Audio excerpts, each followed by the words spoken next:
Hey y'all, it's time for Rolling Dice and Taking Names. In this episode, Marty recaps his trip to the Star Wars Unlimited Community Celebration. I was there with him and it was so much fun. Please check out his video link in the show notes if you haven't already. I did hold the camera a couple times. Plus, Marty and Tony will review Seven Wonders Architects, Total Domination, Stonespine Architects, and Tanuki.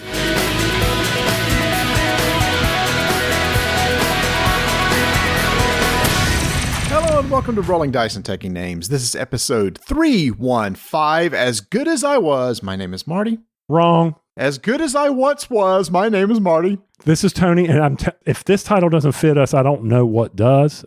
I mean, there's two reasons why it's here, but I was like, oh man, this is so appropriate for us. Number one, I'm not as good as I once was, obviously, and we'll talk about the reason why in a second, but I guess the other reason why is it's kind of come a tradition for our episodes to be titled after someone a musician who's recently passed away. I did not realize Toby Keith had cancer. I'm not a big country music fan, so it's not like I keep up with the news and anything like that. So when I heard the news that he passed away, it's like, wow, I didn't know anything was wrong. I thought it was one of those things that was kind of secret, but that wasn't the case at all. I guess it was known. I just didn't realize. I mean, he's one of those country musicians I really can respect. He was a really good musician, everything like that. So I know the country music world was mourning his loss. But he was always a great performer, always gave his fans what they wanted. You know, he was top in his genre. I didn't realize just how many albums and records that Toby Keith has. Like you, I'm not a big country listener like I was back in high school in the early 80s. But, you know, it's just like, wow, you know, Toby Keith's gone. I'm like, people I grew up with, okay, now I'm sad, I'm old. And to be honest with you, I can only name one Toby Keith song. Before he passed away, somebody could have said, name a Toby Keith song. I have no clue until they told me, do you know the song Red Solo Cup? I would go, yes, I do. And they would go, well, that's Toby Keith. I couldn't name a song from his, but I know a song of his. And honestly, that might be the only one, if you played it for me, that I would even know. Between that one and the one that's the title, As Good As I Once Was, those are the two that, you know, I remember most. Yeah. So I was like, okay. But yes, it's unfortunately becoming a thing for me to do this. Every time I go to look for our songs to name the episodes, I say, oh, well, type in who has died recently, Google. Google comes back. There's the list. I go, oh, okay, there we go. I mean, you know, it's either artist kind of a morbid or way to do it, but it is. But it's a way for you and I to reminisce on, like we did. You know, oh man, Carl Weathers. I wanted to say Carl Lewis, but Carl Weathers. Carl Weathers, you know? Yeah. And then to see those commercials over the Super Bowl. So in the commercial where Carl Weathers was featured, I thought, oh, that's a little too soon. And then they gave him the little memoriam at the end. I went, okay, that's very appreciated. So one thing we didn't talk about, I know this isn't an intro, but I always do this to you. And since we haven't recorded since the Super Bowl, what was your one favorite commercials? What was your favorite? And those of you who listen to us in another country, Super Bowl, big football game, and you either watch it for the game because you care about the teams that are playing, or you're watching it because you know that the people who are advertising have spent millions and millions of dollars to get your attention and to make you talk about their product for the next 3 to 6 months, and you'll get to continue to see it.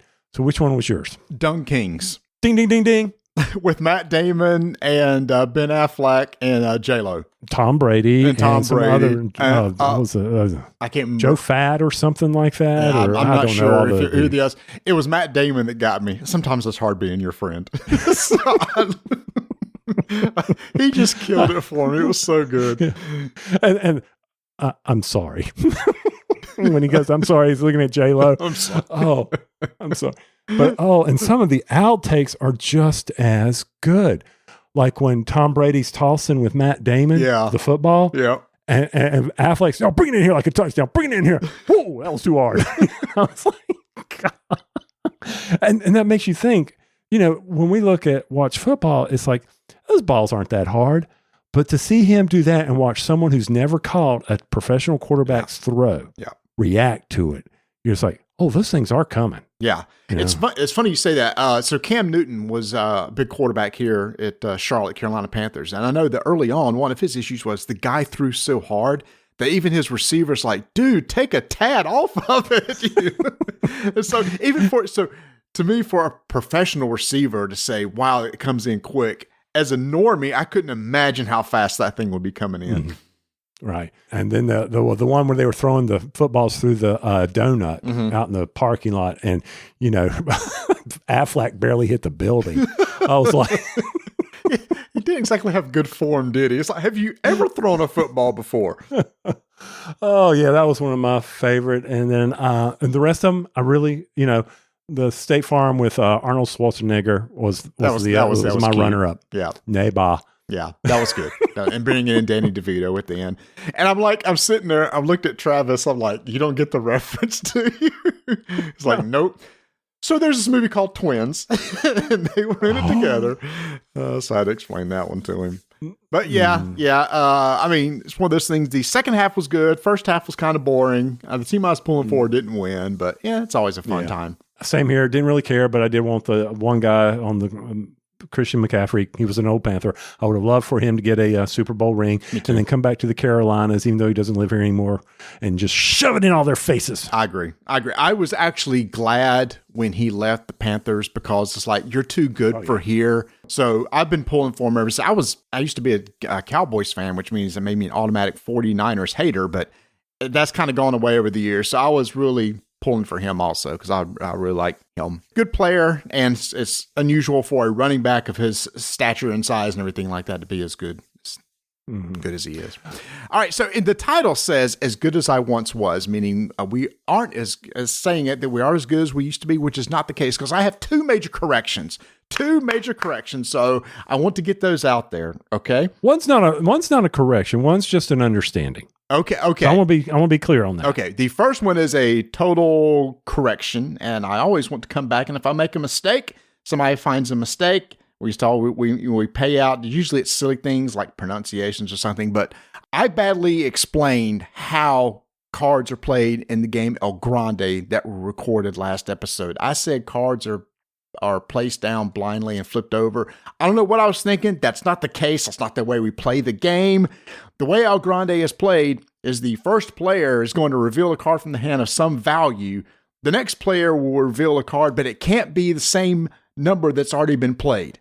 That's part of the strategy of the game. You're playing a number, and you know that somebody else... So if you play what is the highest number in the deck, you know you're going to be able to go first that round. There's a way to maybe possibly track of who has played what, etc. So that's a big part of the game. If Tony was to play a 6, it's my turn. I can't play a 6. I got to play something else. The person after me must do something else. And the first player the next round will go to who went last in the previous round. So maybe you want to make sure to go to first the next round, so you play a super low number to make sure you get to play the card first the next round. The way I explained it in the review was very misleading, incorrect. It's a big part of the game. That's a correction on my part, so I hope I have fixed that. I think you did. Yeah. And I of course, me, you're explaining the rules. I'm like, I've already played it. I don't need to listen to your rules again. Yeah, why didn't you catch me and say something? Because, it's you're talking rules. I'm done. It's kind of like when you're actually teaching a game, or I'm teaching a game. We all kind of zone out periodically as we go through it. It's kind of important to stay zoned in during a rules teach. Sometimes, and we'll talk about a game that it didn't matter this time, but and now the other one was a understanding is two different interpretations of the song "I'm Not in Love" by 10cc. Yes, and which will bring me back to something about our Discord channel. But I even asked my wife, Donna, what did she think of it? And she thought, like you originally thought, that it was a song about he wasn't in love anymore. And that's not the case. He is in love. Mm-hmm. He won't give his picture back because it's hiding in the sand wall. He was making up excuses why he had to maintain the memory of whoever he loved. Did you watch the video that was posted in Discord, which told the whole backstory? Oh, it is so good. So is it? Okay. Yes. The guy who wrote the song for 10cc, his wife asked him one morning at breakfast, why don't you ever say, I love you? He said, because if I said I loved you every day, it would lose its meaning. So that kind of stuck with him over time. It's like, what's other ways I can say I love you without saying it? And in the progress, he and his bandmates got together and came up with the lyrics for this song. So yes, it's a way of saying I love you without really coming out and using those words. And then it kind of became almost a passive aggressive, look, I'm not really in love with you, kind of making excuses saying, oh, just ignore that picture on the wall I have of you. The other purpose is this. Meaning, no, it's really because he loves her. So, yes, I was totally incorrect on that. Me and Vanessa's had this discussion before, so Vanessa was 100%. But what's also interesting about that video is then they went through the whole recording process, which I've heard a little bit before, where basically there's like 600 voices on that recording. If you don't know the song, I'm Not in Love by 10cc, go listen to it. It is like choral voices just constantly the whole time. Really? Yeah. I never pick up on that. I mean, I always wait for big boys don't cry. Big boys don't cry. Yeah, Big Boys Don't Cry, which they talked about why that's in there. It was the receptionist at the recording studio where they recorded it. She came in and had to give one of the band members a message, and she was whispering, and it was an inspiration for them to put that in the bridge of the song. Okay, I'll go watch that. I read it. I didn't watch the video yet. No, it is all right. So the recording process is so cool. So they wanted to have this choral thing, but they couldn't hire a choir. So each of them went into the recording studio and recorded one note, and they did a chromatic notes. There's 13 notes in one octave. They each took time recording a single note, and they would hold it out as long as they could, and they put that onto a 16-track recorder. Then what they did is they set up in the recording studio playback of all 16 tracks, and each track goes to a fader on a mixer. And then as they're playing the song, and there's 2 mics set up in the studio to try to get a stereo effect, they use the faders to create the chords. So if you're not musically inclined, there's three notes in a chord. What they do is they wanted a certain chord, they would bring up the ahs on 3 different notes and fade the others down. So throughout the whole song, they're constantly bringing in different notes to go along with the song and stuff like that to give that whole effect like it's one long ah during the whole song. So freaking cool. And it's so cool because today that would be super easy to do because of digital recording and stuff like that. I could do something like that sitting here right in front of this PC because I have a way to record on a digital system and add echo and all of this stuff like that. But they were having to do this using limited recording techniques, like there's only 16 tracks on a tape and stuff like that. And they had to add in, back then when you added reverb, it was actual physical plates that were brought into a room to give that sound of like being in a concert hall, etc. Just super interesting, the recording process of that one song alone. They did this in 1975 because I'm looking at it because, 10cc didn't have a long shelf life. No. And they put all that into that, and some of their other songs that I'm sure everybody's heard is I'm Mandy, Fly Me. Okay, that's from their album. Life is a Mindstrone. They had one other big song that I remember. Let's see if I can figure it out. It's probably, it's not The Things We Do for Love. Yes, it is. Things We Do for Love. The Things We Do for Love. That's it. Yep. Okay. That's the other big one they had. But anyway, I was always been fascinated by that song. And if you've never heard it again, Not in Love by 10cc, put on some good stereo headphones and just sit back and listen to it. And it's just crazy what's going on between the left and right. And then think about the process they did to get those ahs in there. So cool. And if you're as unmusically inclined as I am, go back and listen to Marty again, explain it so that you catch that after you listen to it. Somebody posted the video in our Discord channel. Watch the video. It explains it way better than I did. Speaking of Discord channel, as usual, our Discord people, friends, relatives, neighbors, whatever, family, did not let me down. We released this hour and a half long podcast, and what do? They pick up on a small snippet, and I appreciate that they do this. And they were listening to us talk about Song Saga. And they start listening their first albums, their first CDs, their crushes, things like that. So I just want to give a big shout out to our Discord channel for doing that. I'll admit we talked about Song Saga longer than I remembered after I went back and listened to the episode. And I was like, holy cow, man, why are we talking about this so long? But anyway, thank you to everyone that did that. So in our Discord channel, do y'all say saga or saga? There you go. I say saga. Tony says saga. Song Saga. Mm-hmm.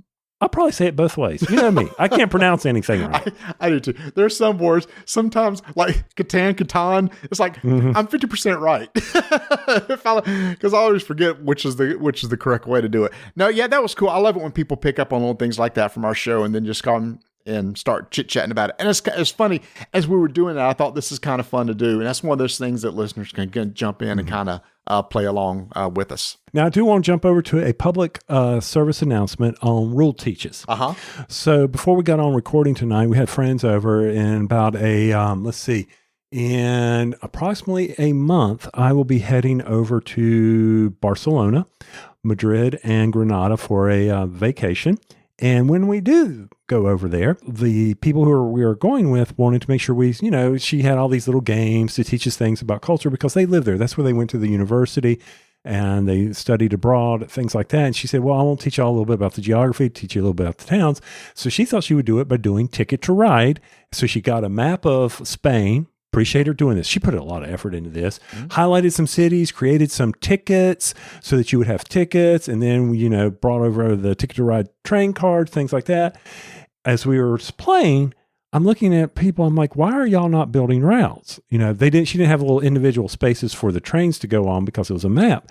And it reminds me that don't assume everybody remembers the rules that you do, even to common games like Ticket to Ride. Mm-hmm. Because they were going to build for their tickets, they thought they had to have all the trains needed and necessary to build all the routes. They had forgotten that you build the tickets route by route, and you can only, even after I said it multiple times, a route, you can only build one train per route. And they're like, okay, well, they were thinking tickets were routes, not city to city. And it's all these nuances to rules. That is, we play all these games for you and I was telling them, I'm like, we're so used to playing games, weekly, every other week, that mechanics to games, basic mechanics that we know, we really kind of skip over or breeze over rule teaches. When it says, hey, place a meeple, do an action. We can read iconography. We can quickly go through things like that. Mm-hmm. But you forget that when people don't do that very often, that they forget the basics, even behind games such as Catan, Ticket to Ride, Pandemic. So it was fun. It was interesting to watch this version that she put together for us to try to play and people getting confused and all. And I looked at her and said, did you go out and see if there was a fan-made map of Spain? They do that? I'm like, yep, sure, here it is. I could have printed it out for you. It was an interesting way to teach us cities, locations, and geography. Yeah, that's actually a really good idea. Geesh, they have so many maps out now of so many different areas that there's a chance that maybe a spot that you're going to might have some sort of map. Or a fan-made map. Yeah, exactly, yeah. And they kept saying, well, won't the people who do that? I said, they don't care if you make fan-made maps because you're going to buy the base game or you already have the base game. Or maybe you create it and they'll maybe license it from you if it's that good, or they'll take it and make it their own. Right. They don't care as long as you're playing the game. And if you're doing that, then somebody else may buy a Ticket to Ride. They don't care. Yeah, I don't think there's any license for maps. It's something that already exists, and they don't need to buy it from you because they can just make their own map of something that already exists. Exactly. And they're like, well, what's the challenge? I go, well, the challenge is figuring out how many trains are in a route, how much to make the ticket point values for, how to make it so that everybody has an equal opportunity to complete all the various tickets that are in there.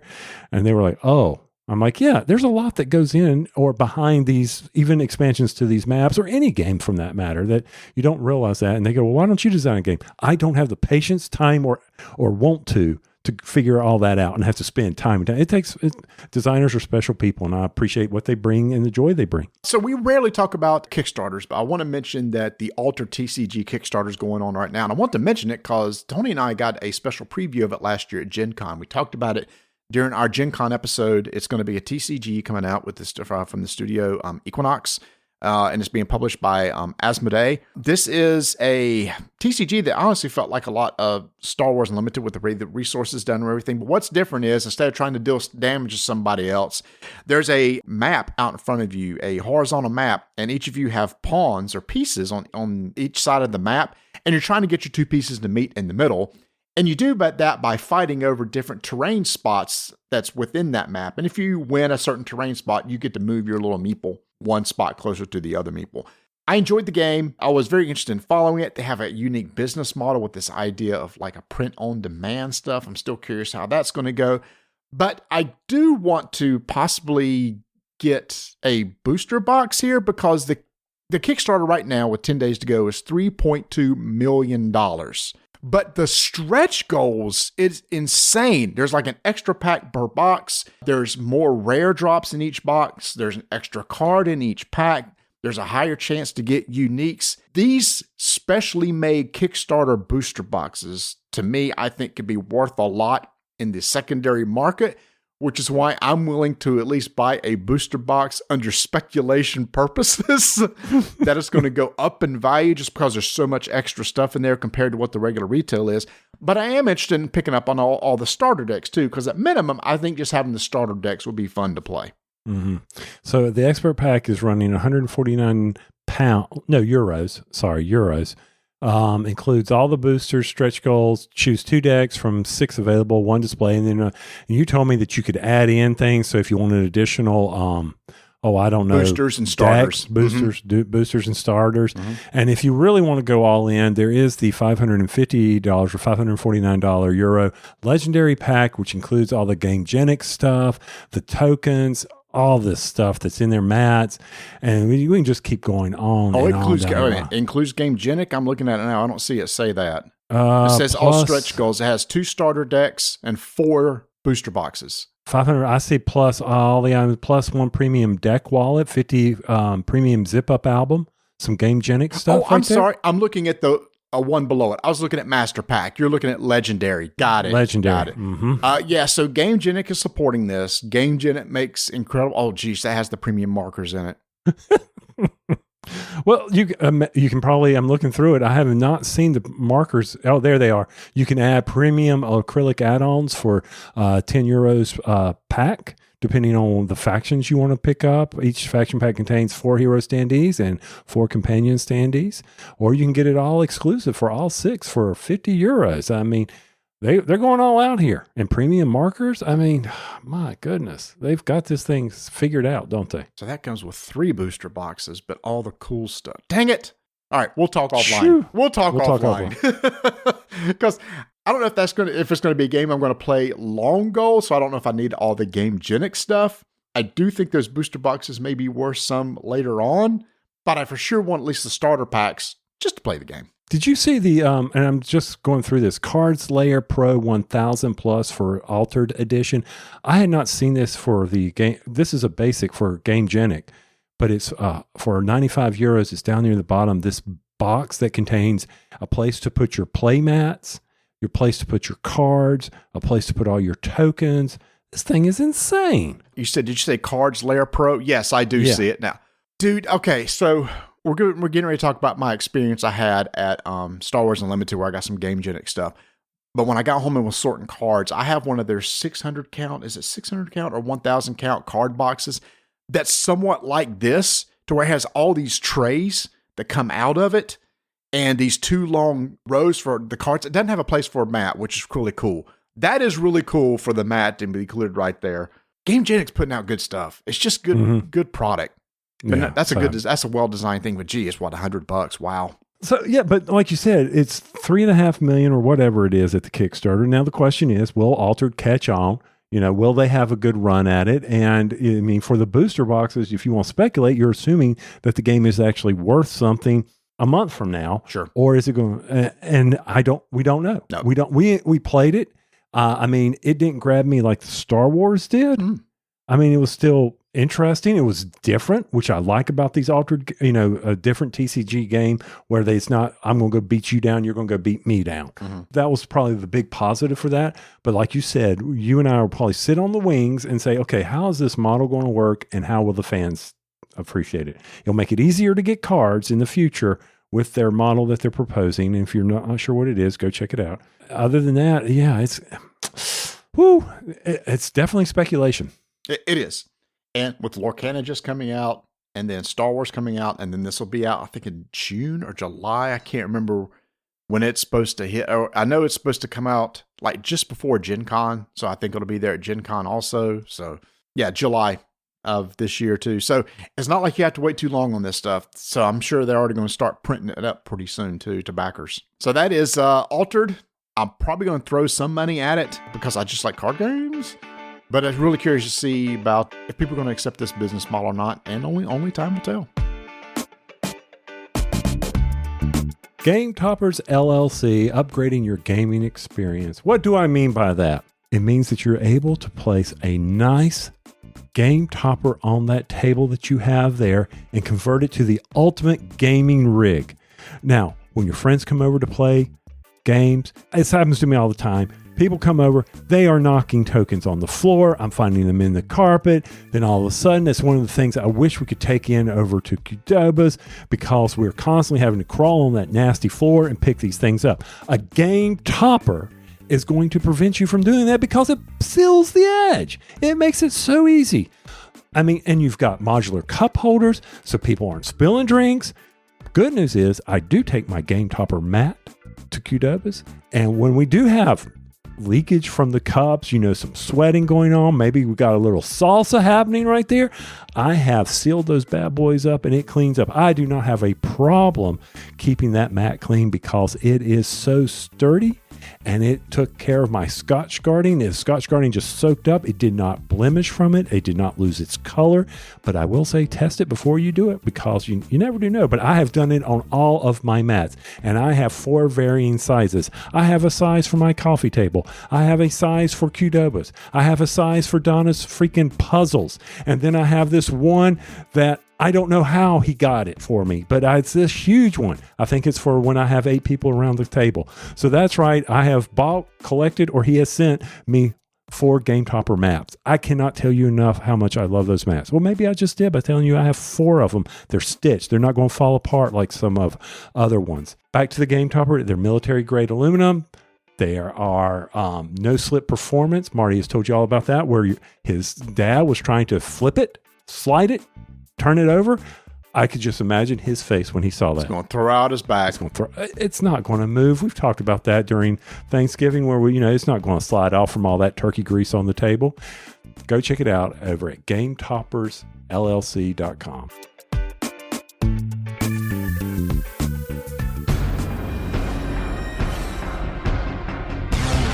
Five-minute initiative begins in 3, 2, 1. One of my favorite games is Seven Wonders, and I was so excited in 2021 when Seven Wonders Architects came out, which was a streamlined version of Seven Wonders. 3 years later, they have come out with an expansion called Seven Wonders Architects Metals, and the biggest thing about Metals is it brings together the 2 new wonders, one from Rome and one from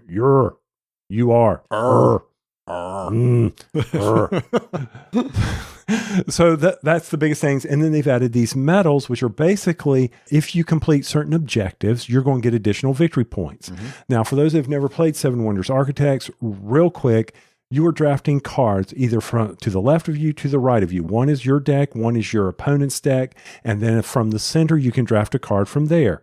When you gather up enough resources or science or technology, you will then either advance your wonder bottom to top, and then whoever completes their wonder, the game ends, and whoever has the most victory points wins. Unlike Seven Wonders, where you have to gather up all these, how many technologies did you have? All this war stuff. There's war in this one, but it's not of the same nature. So that's the big thing with Seven Wonders Architects Metals, is these collective goals that you are trying to compete against with one another. Now, Marty has not played Seven Wonders Architect in a very long time, and I'm just curious, without Metals, just flash it. Do you like Seven Wonders Architect? I don't know that I've played it. If I have, I totally forgot. I think it is a really cool, fast, streamlined game of Seven Wonders. I think it's one of those I could teach my family. I love drafting from the left to the right. To build this building, you need to have this building in place. All that's gone to make it easy to learn. The military is really straightforward. You still have the military cards, but if there's a war horn on there, you flip over a token. And when the third military token is flipped over, you compare who has the most to left and right, and then you gain victory points based off that. That's kind of like the base game. No, I think it flows fast. You play in 30 minutes. Love Architects. I think I need a copy for myself. Yeah, it's an easy teach, and because I was teaching y'all to get the expansion on the table. Now, 4 medals, does it add a lot other than the wonders? The chase of the additional points, not really. So I think with this expansion, you are buying it simply for the additional wonders of Rome and Yeah, and the thing that we ran into with the medals was like the medal that was between myself and Bert. So there's a medal to your left and to your right. So you're competing for 2 different medals. The one that was between Bert and I said you need to have 4 different other colors, like the science, the military, a resource, gold, or whatever it was. And once you have that, you can just claim this medal. Well, the thing was, and things we got always struck with was the rules state that when you have enough resources to build a certain level of your wonder, you must do it. So there were times when I was having to turn in that gold I was hoping to use towards completion of my objective in order to build a part of my wonder. And that messed me up. And I could have been wrong in the rules. I went back and read them multiple times, and it did clearly say when you have the capability, you must do it. And you even got one of the science advancements where, no, it was Bert who said the equal or does not equal doesn't matter anymore. So I think that is one of the, from the medals, certain ones are easier to complete than the others ones. Like I had, if you had 3 technologies, as soon as you are able to meet the medal requirement, you gain it. You don't have to immediately turn it in. So maybe you messed up from that standpoint.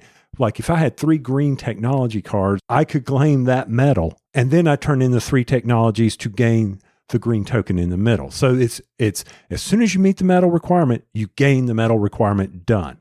There is an advanced version where you have some also in the middle where you are competing for those as well. Mm-hmm. For 4 points, once again, for me, it's all about the wonder. I really, really appreciate the inserts. They're really nice. I don't know if they're game trays, but they look like a game tray type way to store the parts of your wonder and your deck. Very easy to kind of hand out to people. I love how each faction has its own little ability. So there's everyone has its own little ability that they can do to make them all feel different. So all that is really cool. Like I said, I've taught Seven Wonders my family before and it took a while. I think I'd rather teach this than over the base game of Seven Wonders at this point because of how quick it is to teach and length of play. So that is Seven Wonders Architect plus Seven Wonders Architects Medals, which is coming out in 2024. That is, designer was Antoine Bauza by Repos Productions. 5-minute initiative is complete.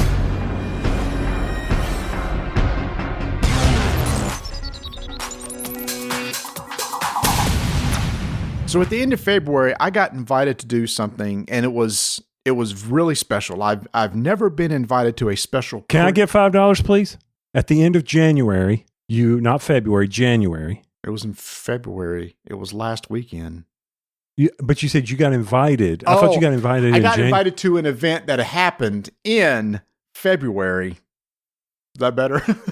You're costing us money left and right. And I just want to make sure. Start all over here.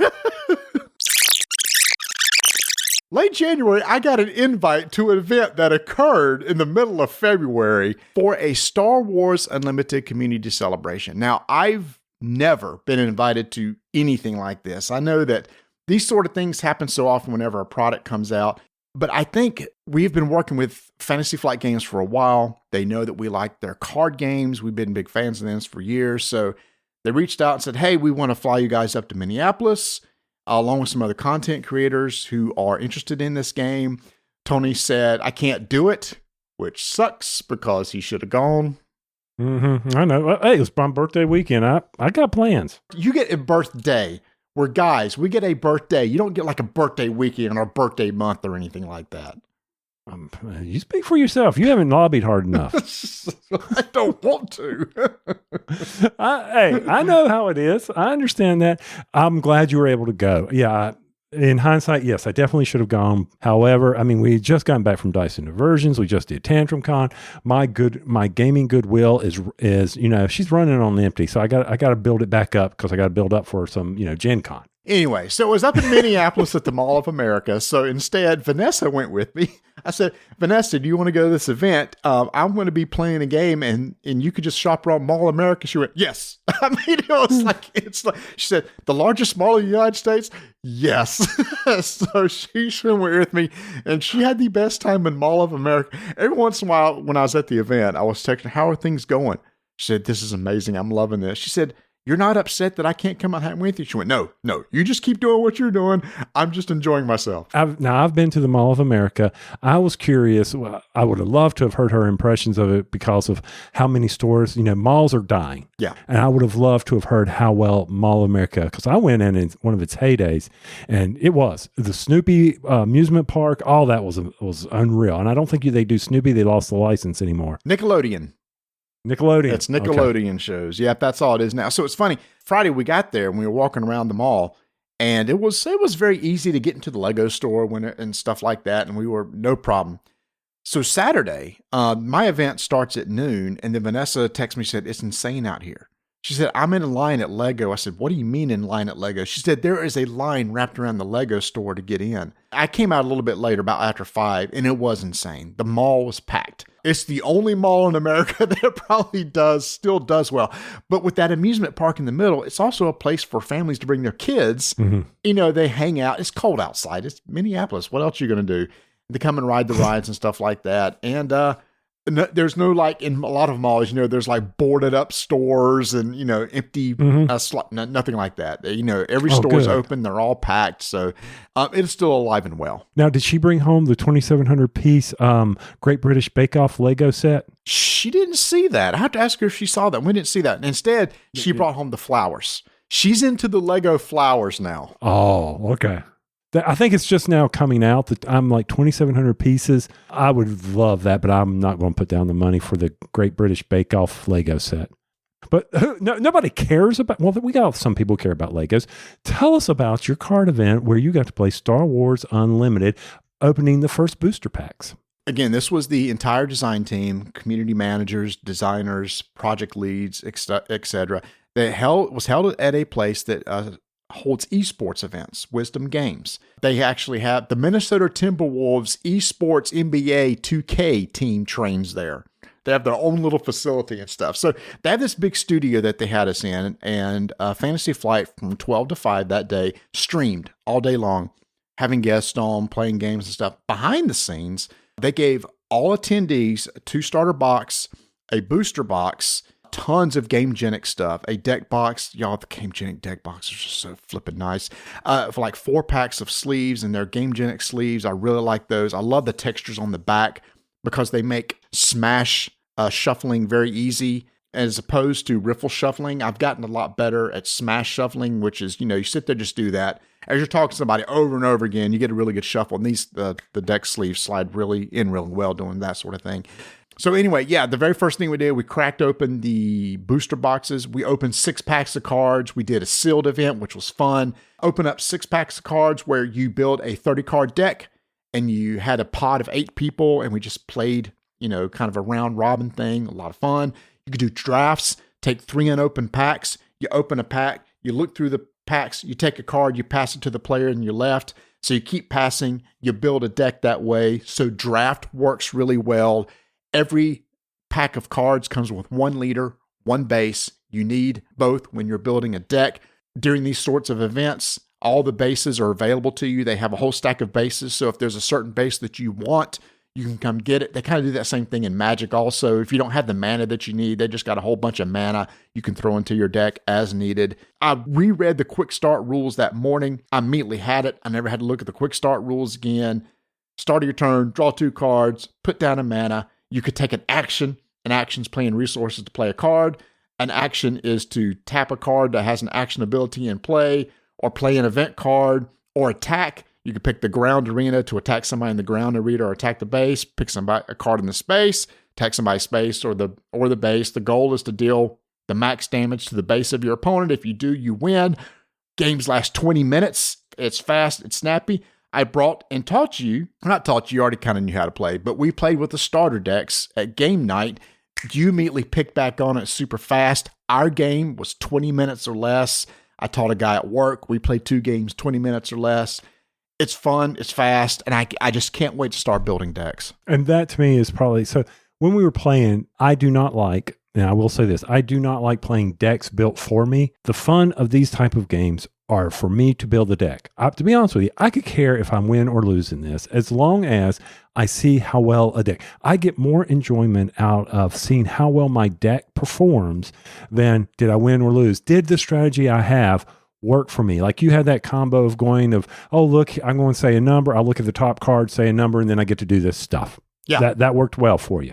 You got that out. You were able to do it. Yeah, okay? But that's built into the starter decks, and that's why I think the starter decks are so good. Lots of times starter decks don't show you enough of the game, but this shows you a lot. So I had Luke Skywalker. If you happen to get C-3PO and R2-D2 out together, one of them said that, hey, when you attack, look at the top card of the deck. The other one was, hey, when you attack, name a number, then look at the top card of your deck. If it has that resource value, you put it into your hand. So you play those 2 off of each other, and you can always draw an extra card from your deck.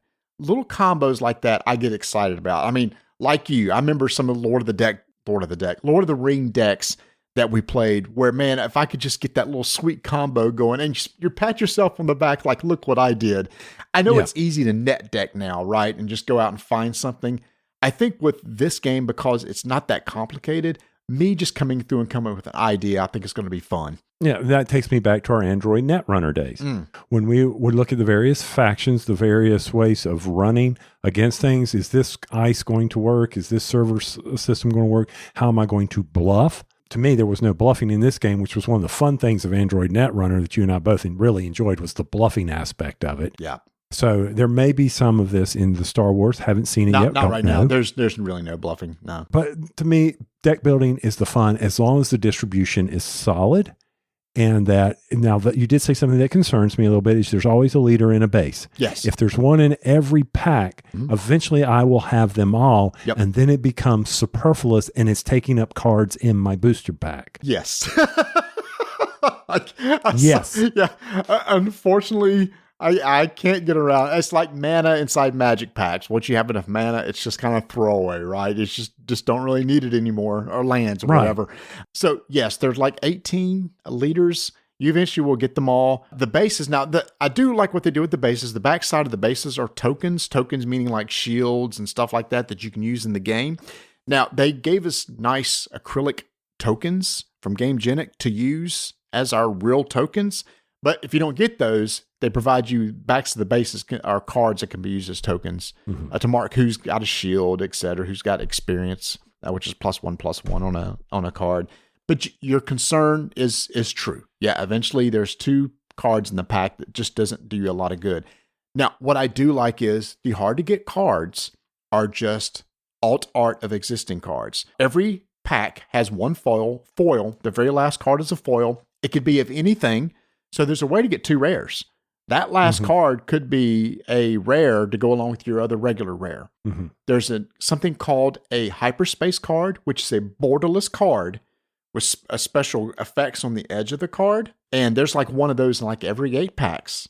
What people want is to get a foil hyperspace card in that last slot, which is harder to get. And then there's common, uncommon, rare, legendary. Now I was like, wait a minute. There's only like a couple legendary per box. I said, am I going to have to buy 3 of those? So they said, well, let's look at the legendary cards. And it's like, no, not really. They're not so uber powerful that you need legendaries in your decks. And some of the legendaries cost like 8 resources. A game could be over before you'd ever got to play it because the games are that fast. So I don't think needing a legendary is going to hurt anything. Back to my point is, so getting a hyperspace foil legendary is really tough, and I pulled one.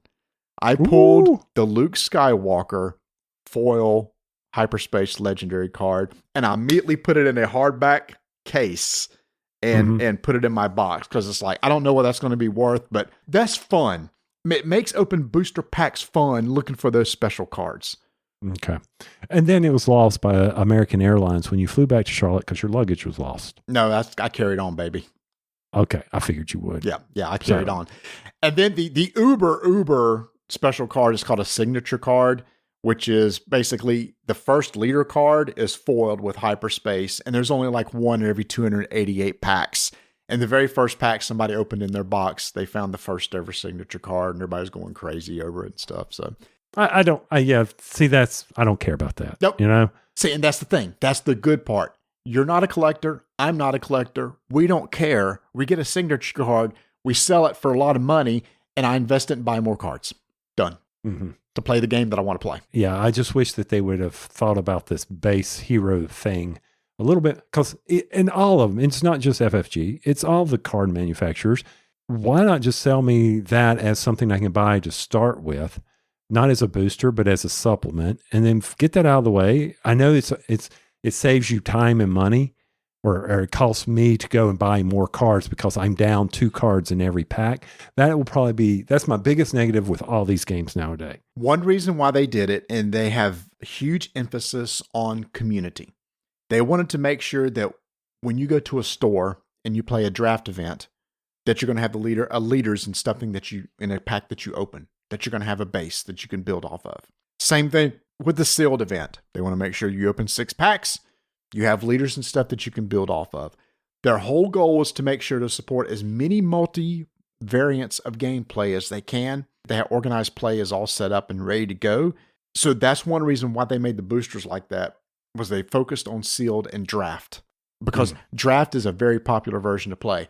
And while I was there, they announced the multiplayer version, which I was super excited about. They had not shown this until that day. It's called Twin Suns. It supports 3 to 4 players. It's like Commander and Magic the Gathering. In Commander, you can only have a single copy of a card. This is the same way. It's a 50-card deck. You can only have 1 copy of a card. You get 2 leaders instead.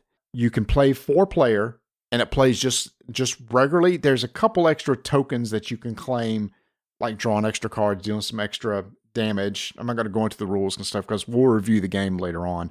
But one thing I really do like is I've played a lot of Commander, and when you're the first person knocked out, you're sitting there possibly for the next 30 minutes watching 3 other people playing is boring. They recognize that. They said in our game, the first person's knocked out, you finish that round. Whoever has the most life left on their base just wins the game. Again, they've condensed the multiplayer from Magic down to a shorter game too, and people were loving that format. Oh, good. Okay. All right. Well, I can't wait to see more of it. When's this coming out again? I'm sorry. March 8th. Pre-release events are March 1st. The game comes out March 8th. When it does, you and I've got a couple booster boxes from Miniature Market that we pre-ordered that we'll sit down. Maybe we'll do our classic draft or something like that. I don't know. We draft packs or whatever. We'll throw some decks together. We'll play the game. We'll come back and review the game in full. Okay. But it was an amazing weekend. Thanks so much to Fantasy Flight Games for hosting. It was an incredible event. Oh, one thing I did ask is a lot of people have an issue with this game because of the failure of Star Wars Destiny. I talked to several of the project leads and designers. They said, yes, Star Wars Destiny did not go the way we wanted it to. A lot of issues with getting the dice made. There were supply issues. The game failed. So from day one, we've been trying to make sure to avoid the same pitfalls that we have with that game. He said, in fact, when we came up with the idea with the game, we went to the head of Asmodee and we said, we want to pitch you a game. And they said, we want to create a Star Wars TCG. And the head of Asmodee said, I'm going to start out with the answer no, and you have to convince me otherwise. And they said, after they did their full pitch, he said, you've convinced me. Let's go forward with the game. All right. Oh, I hope it stays. Now, I will say, it's funny. Every game that has, in my opinion, every game that has had those dice draft card things, they've been the way of the dodo. You know, the Marvel Dice Masters. Games, Dice Masters, and they tried to do multiple versions of that. Drafting of the dice, and then there was a pirate one that had dice in it, and then you had the Star Wars one. Mm-hmm. I mean, maybe it's a theme there with the dice. I can only assume based on what I'm seeing here. But yeah, Ashes worked. Oh, but that wasn't a TCG. That's different. That's different. Yeah, Ashes. Well, they had to reborn it. It had to have a Phoenix thing happen. Yeah, they relaunched it, but that wasn't a supply issue. That was just kind of reinvigorating it. So yeah, Star Wars Unlimited. You're probably going to hear about it more on the channel. If you want to see a video of my trip, go out to our YouTube channel, Roll Dice Tech Names. I put together like it's about an 18-minute video. Actually, no, I can't remember how long. No, it's a 15-minute video of different things that I saw and a lot of interviews, especially if you're like, well, I've never played TCG. I asked a lot of the designers, if for somebody who's never played a trading card game, why should they consider this? They all give you answers. And then I also asked the questions, well, if you have a lot of experience in TCGs, why should you consider this game? And they gave answers there too. I really appreciate them doing that. Again, you can go over and find that video on our YouTube channel. Let us know in our Discord channel if you're going to try out the game. I'd be curious to see what people think, and we'll come back with a full review in March or April after we get all of our stuff and we play a lot of games. 5-minute initiative begins in 3, 2, 1. Stonespine Architects from Jordi Adon from Thunderworks Games is from Thunderworks, role player, cartographers. So they've continued along those themes, and you are a master builder of a labyrinth from a Minotaur. Do you say Monitor or Minotaur? Minotaur. So once again, I'm just going to cut right to the chase with this.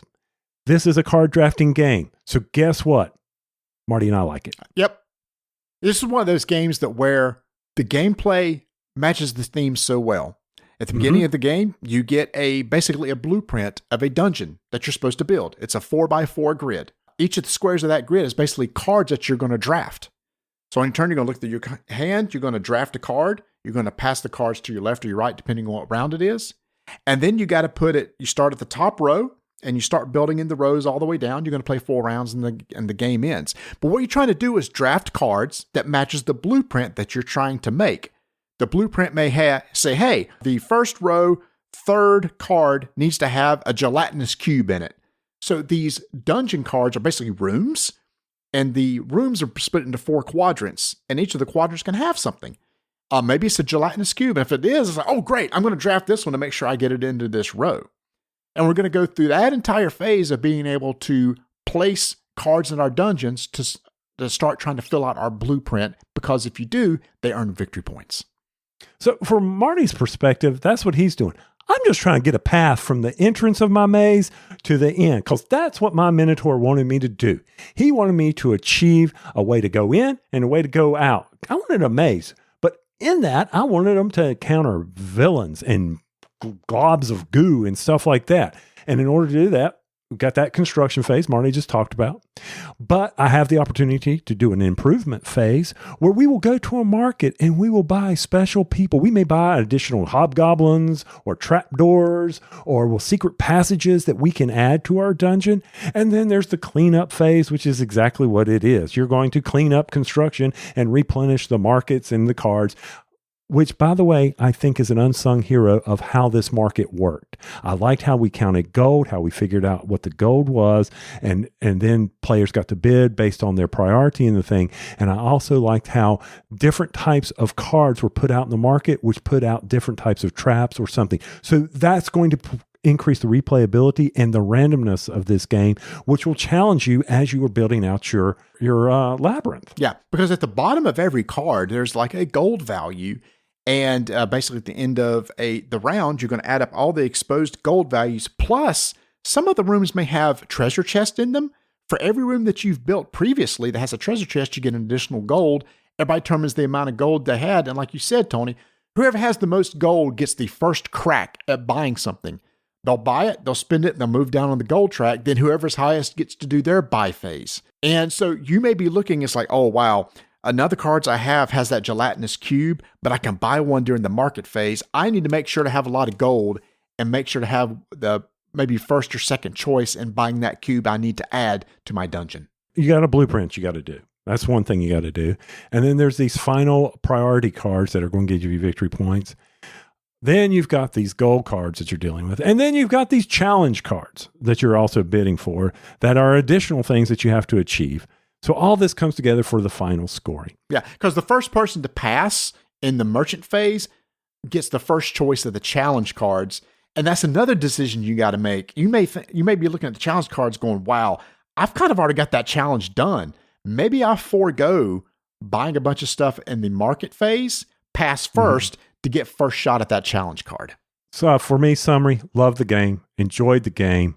It's one of these games that I hope, if we've got some time to kill, it's one that I would put on the table quickly. Now, I will say for the teach, it will take a little bit of a teach for people so that they can understand. But if you've got people that have played this game, it's a quick one.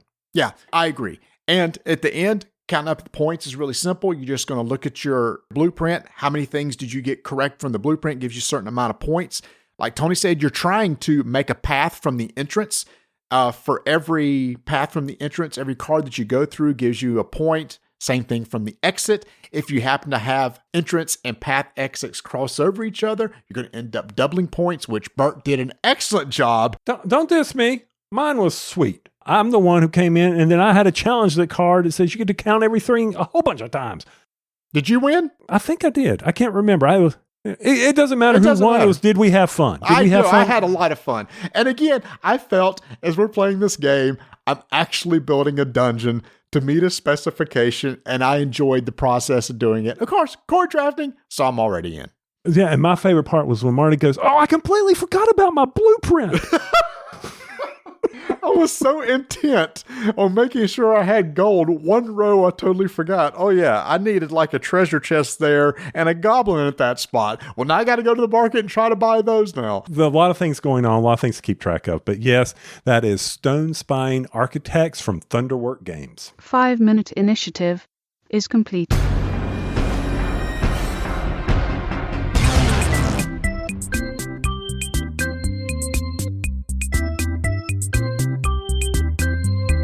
Printing press is still ready to be ordered over at shopportalgames.com. Tony, Ignacy sent us a copy for us to check out, so I have a copy here. The next time we have game night, we'll have to play it. And I've heard from people in our Discord channel that Robinson Crusoe Kickstarter starting to show up all over the place, so a lot of people are going to be start playing that.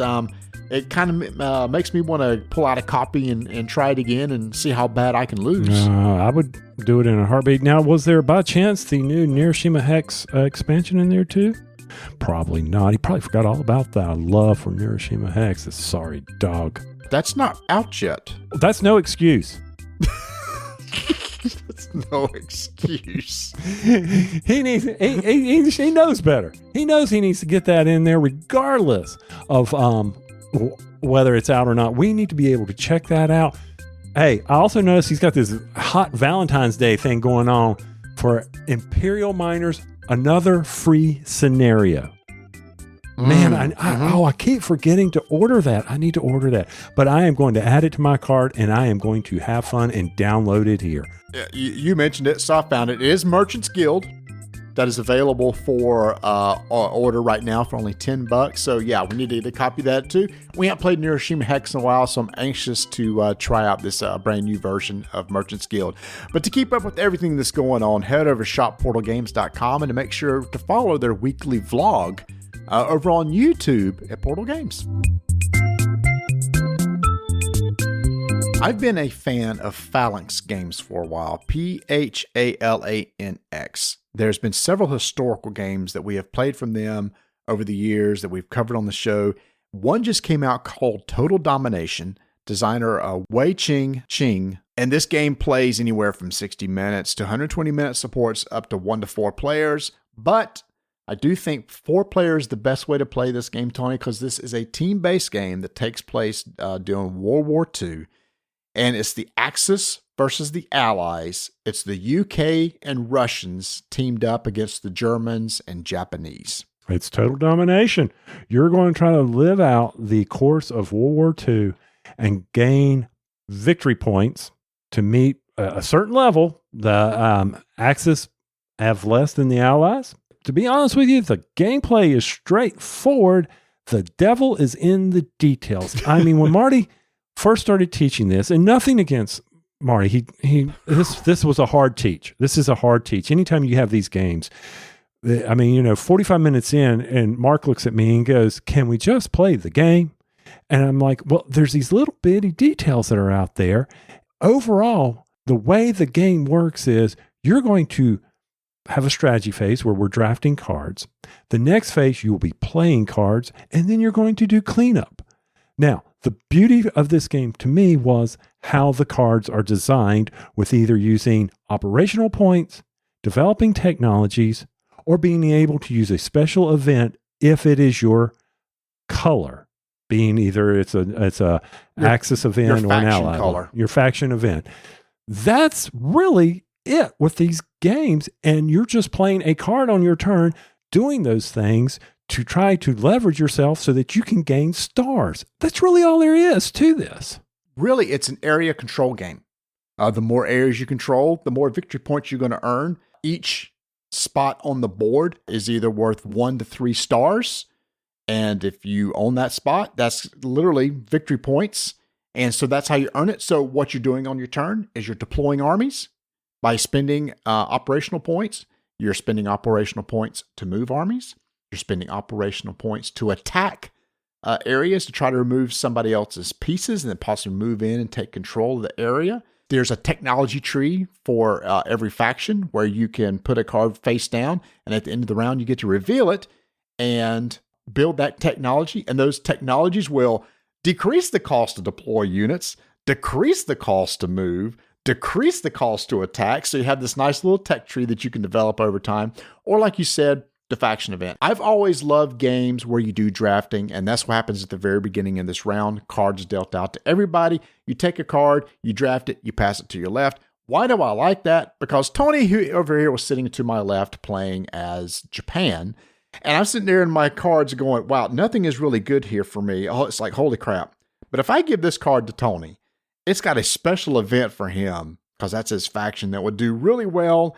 I'd better keep this card for myself before I pass the rest of the cards. I like that part of the strategy of this take a card and pass type draft, and it works really well in this game. Yes, and it's also, depending on the round, either goes left or right, and then it is how do I muster my points. Now, one thing I will say about this game that future plays will definitely help is we all turtled. And when you play these type of games, I disagree. Oh, I think we all turtled, including you and Bert fought over France. That's all you two were doing. Yeah. I was going to say, okay, you finish how you play the game, and I'll tell you how I'll play the game differently. Go ahead. Well, I was going to say, so when we were first playing it, we were trying to get the feel of the game, and we ended up, okay, we need to build up, and you're limited by how many units you can have in certain spots. Speaking of the various rules, by the way, if it's a land rule, a coastal rule, or a sea rule, certain things got to happen, and how ships got to move. All this stuff has to be presented to the players so they don't break these specific rules. Yeah, and there's a lot to keep track of. There are certain places that said, hey, you can move into this area, but this one must be first moved to an area with a sea unit. Because you're transporting stuff. Yeah, but this must be moved to an area first with the land unit. Now, once you do that, any type of unit can travel across that connection, but it tells you what must go across over there first. Little things like that we kept having to make sure we got right as we played. And I'll be honest with you, by the end of the third round, I gave up. I was like, I'm done with trying to keep track of all this stuff. Do I have to remove a ship? Oh, he just blew up he sank my battleship. Do I now need to bring another battleship over there to bring my tanks over there? This is the kind of stuff I think when you get into these games, they become complex. And we began, which for me is why I began to turtle so that I could sit there, okay, whatever he did, I should be able a way to beat it. But eventually I will push back and begin to do my advance once I ensure, because guess what? There's supply lines in this game too that you've got to be able to manage. Not so much as Race to the Rhine or the Moscow one, as I think it's Race to Moscow as well.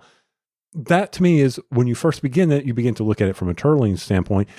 Moving forward, I think I would do more of a push, be more aggressive in my play. And I would be the opposite. If I was to play the UK again, I think I would spend too much time trying to build up forces and attacking and not spend enough time on technology. Because at the beginning of the game, I think I should dedicate one card. I should draft a card for technology to make deploying cheaper or make moving cheaper. Or, Tony, you opened up a technology called rockets, which basically discarded cards from people's hands, which is just an action you don't get to take. Well, there's a technology to counter rockets. It was called radar to keep that from being as detrimental to you. So these different technologies you can develop over time. I would try to build a technology tree. And also, as the UK, we can get the US in to help us.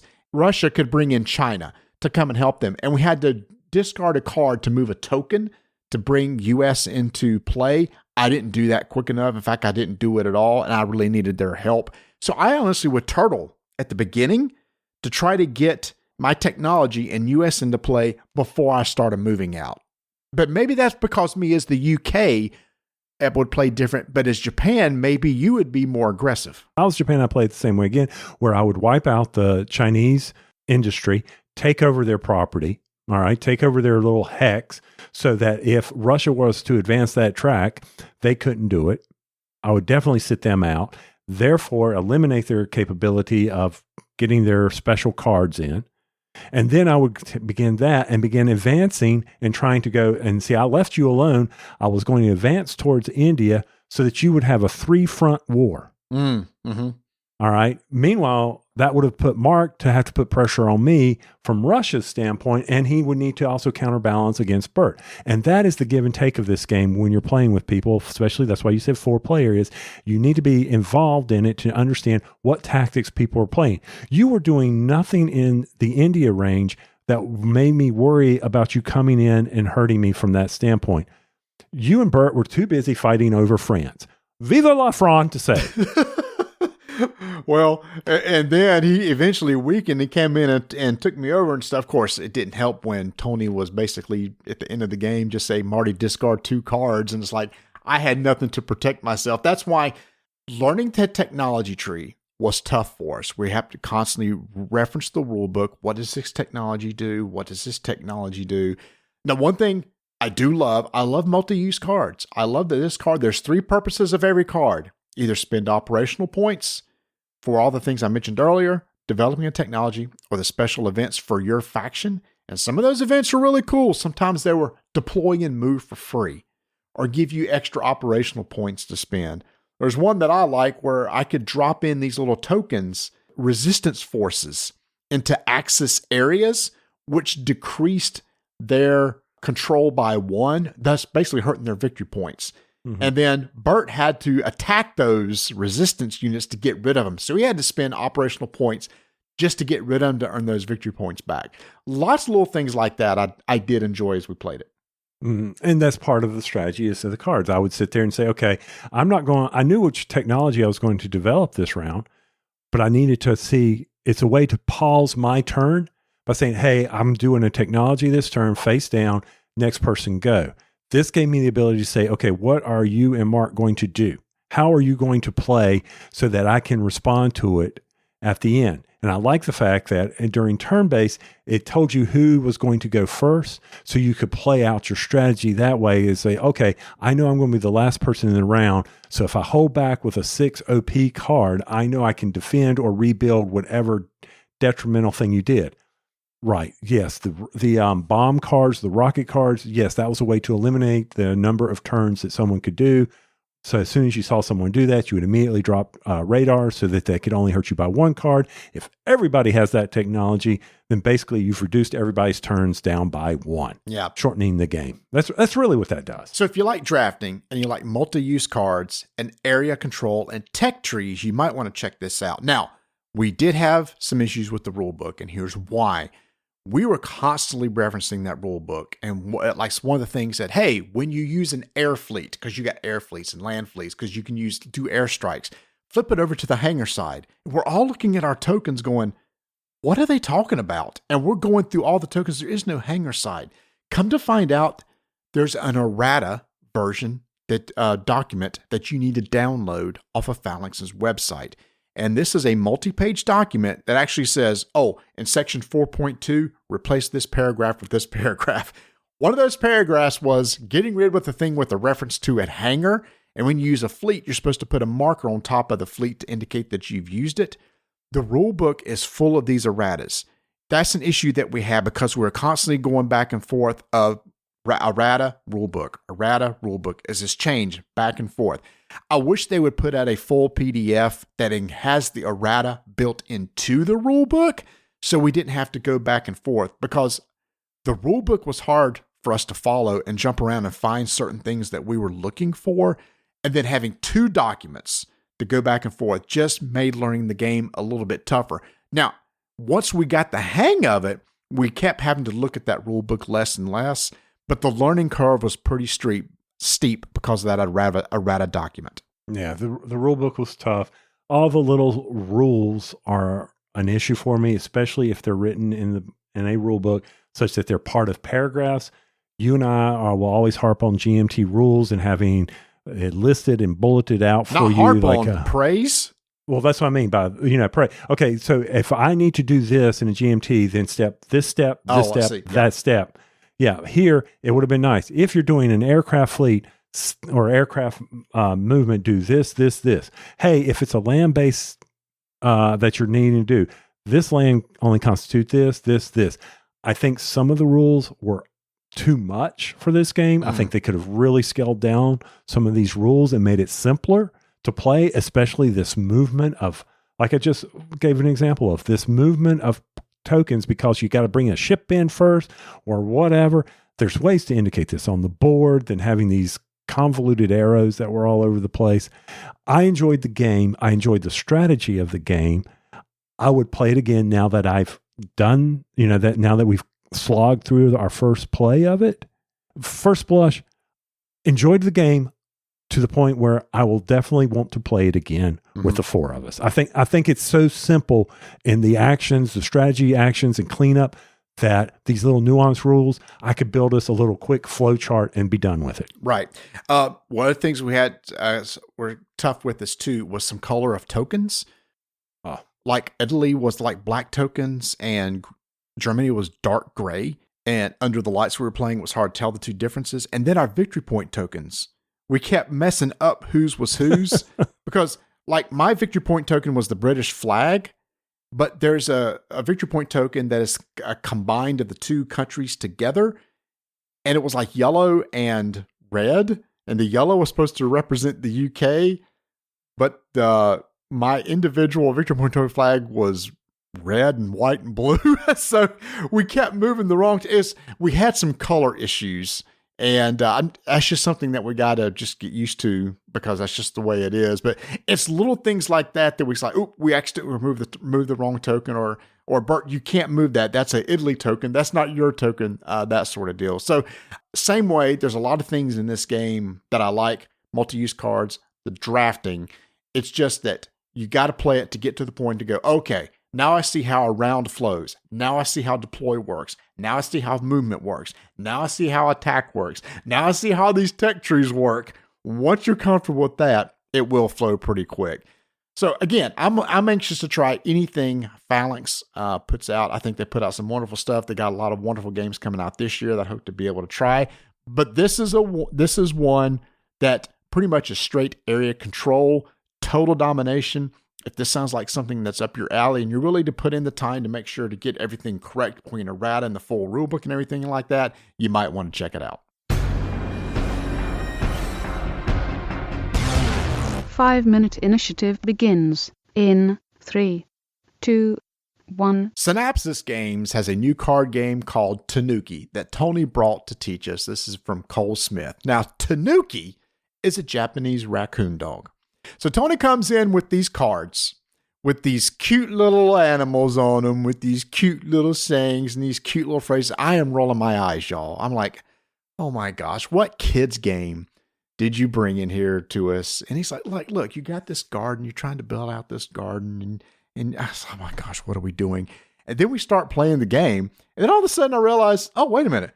Here's a card where somebody came and attacked and stole one of my guys. Hey, wait, this guy came and killed my guy. This game became a serious game of cutthroat trying to take out each other's Tanukis.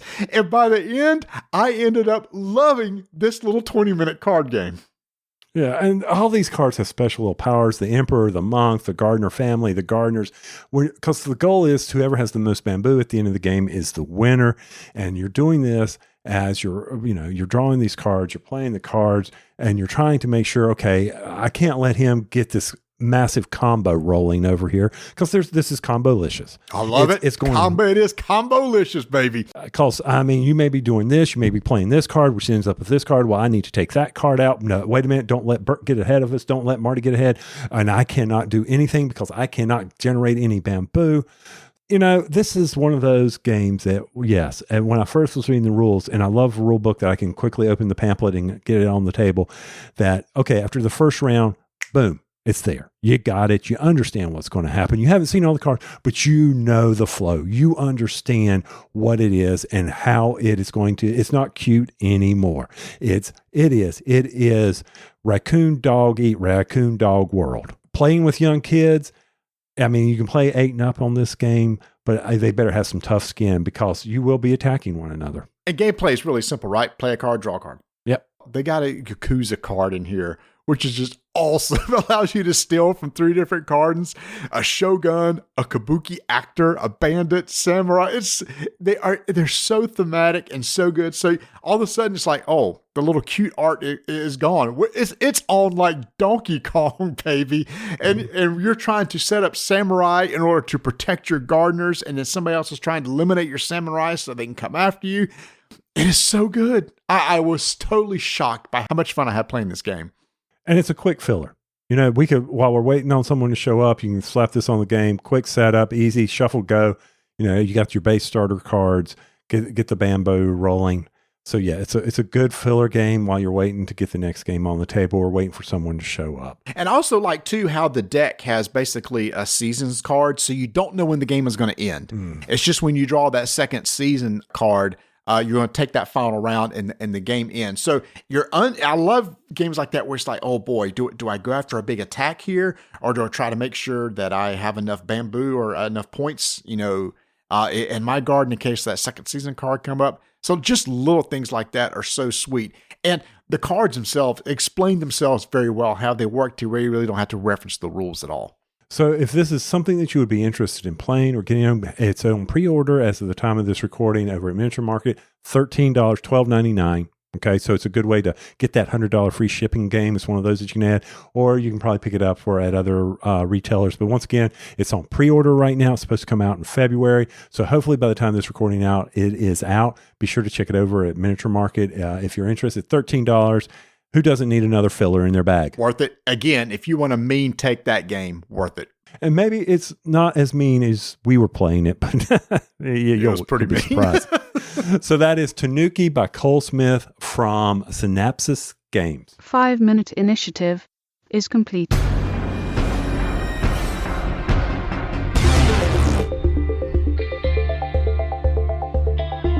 Head over to miniaturemarket.com for your gaming needs. Get those pre-orders in. Get ready for that, because even the pre-orders, sometimes they can be sold out because they're basing it on their allotment, but they can then adjust it. So always be checking back for that. Get those notifications turned on when something's out of stock. They'll send you an email. Say, hey, it's back in stock. Do you want to buy it? Be sure to check out the daily deals. You got to go over there and click on that banner, go into the daily deals, and then click on the date, because guess what? It's called a daily deal for a reason. It's only there for a day. So make sure that you do that every day. You never do know what's coming in, what's going in stock. That's why those notifications are key. So head over to miniaturemarket.com. All right, everybody. The next episode is our big Squirrely Awards. We're going to be announcing our Squirrelies, and I've got a lot of invites sent out to special guests to come on again, and there's going to be some voices that you've heard in the past and some brand new voices, but a lot of the categories will be the same. Of course, we'll be there hosting as always. Do I have to show up again? Unfortunately, you do. And make sure to wear, it is a black tie event. Okay. I got a black tie, and I also got a t-shirt that I can wear. I mean, for those who've listened to the Squirrelies in the past, you know that we hosted in the Volunteer Fire Department in Mineral Springs. I'm sure that it's a nice facility this year. Hopefully we can time it at the same time they're doing their barbecue fundraiser. Yeah, and I'll try to make sure they got the heat on this time, because those aluminum fold chairs are very cold. They are. To the butt. I got some extra foam, and I know Aldi's recently had the foam cushions on sale. So we could have splurged and got that, but not going to happen. Looking forward to our guests showing up and entertaining us as always. Can't wait to hear who all the winners are. Well, I know who all the winners are, but I still can't wait to hear it. Before we started recording, TMC is having the 31 days of Oscars. And so today I watched the end of Cool Hand Luke. Oh, so good. So good. And then we started watching Dirty Dozen.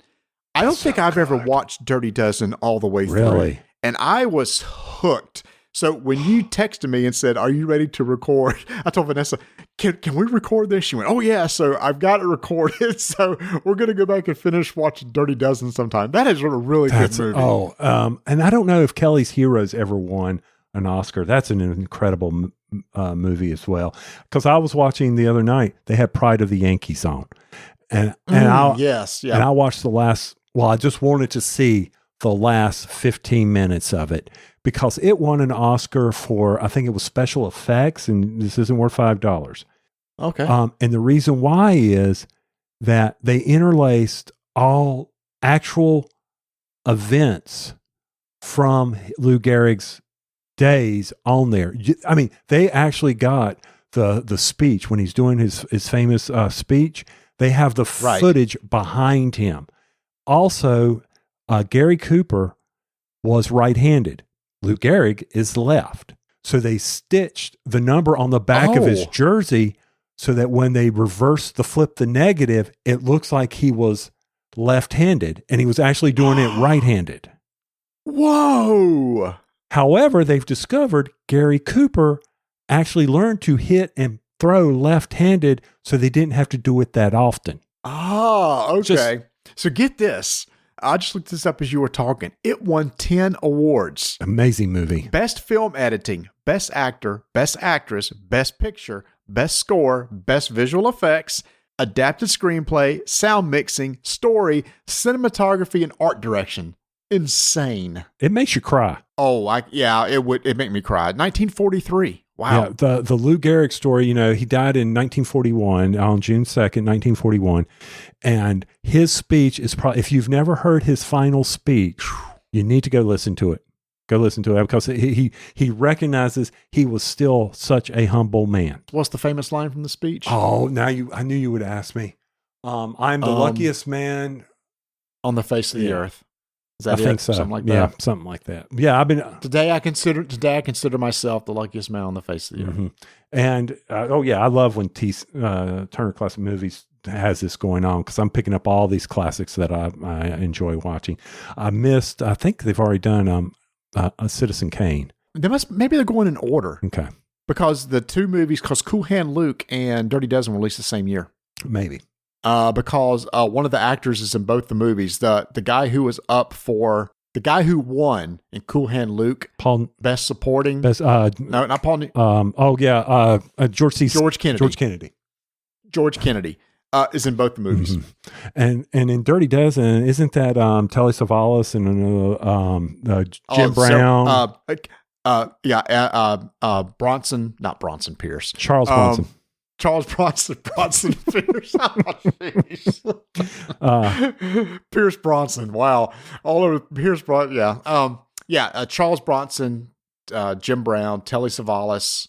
As to the big. Yeah. big and I can't think of. The guy that was from MASH, played Hawkeye, the movie. Sutherland. Donald Sutherland. Mm-hmm. Yep. Oh, such good flicks. All right. Is that good for the outro? Can we end this thing now?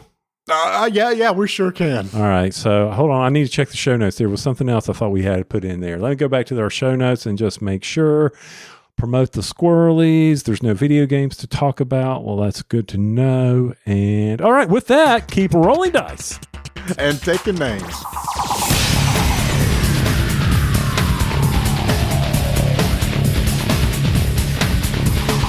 Thanks for listening, everybody. Remember, if you want to support the show, you can do so over at buymeamoonpie.com. We would love your support to keep this thing up and running. And don't forget, our next episode is our annual Squirrely Awards. We look forward to seeing you there.